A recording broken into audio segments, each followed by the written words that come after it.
Well, I got a message the other day, somebody asking how to take the dash apart so you can get the radio out and get behind it there. And this is something I've never done before, so we're going to learn together on this, but figured I'd show you. It looks pretty simple, at least at this point. Looks to be 4 Torx screws, and it appears that this will come off, but I'm not 100% sure.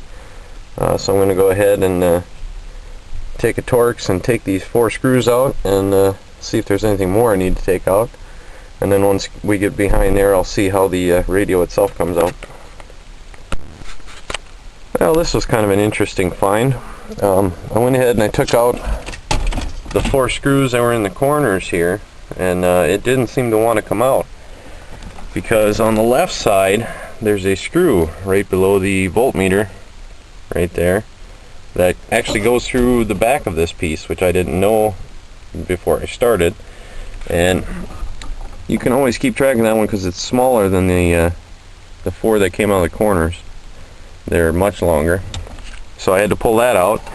And on the other side you've got the glove box, which actually pokes into this little hole here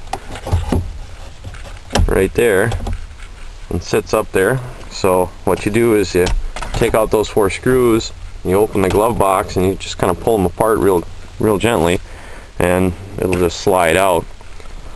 So now I've got that out, which wasn't too bad. I'm looking at it here, and it looks like there's 1, 2, 3, 4 bolts on the side of the radio. And they look like maybe, I don't know, probably 8mm, I'm gonna guess. But I'm gonna go ahead and grab some nut drivers from the house and pull them out, and then it should just yank out and you should be able to get the back of it. But I'll pull it out and show you to make sure. Alright, well, it turned out to be a 7mm that pulled out those screws there, and a T15 Torx for the screws that go into this panel here. But I've got it out. I've got it out far enough where you could get behind there and pull probably this plug first here. I don't have a deal to pull that, but you should be able to get to it from this point. One thing to kind of be careful for is there's a knob type thing on this side, and if you're not paying attention, you can catch that behind here and the radio won't pull out, which is something I kind of ran into. And there's another one on this side which is further forward, so basically you pull it to the left and that knob will come out, and then once you've got it and it hits, push back a little bit and pull it to the right and the other one will come out.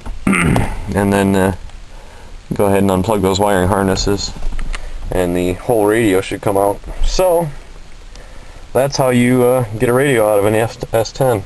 I don't know what all years this will work for. They might be different. The GMCs or whatever, I know there was something similar to this. I can't remember what, but they might be a little different too. I don't know.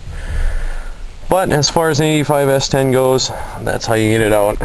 And then you can put in a different radio or whatever you got to do. Well, I hope that helps.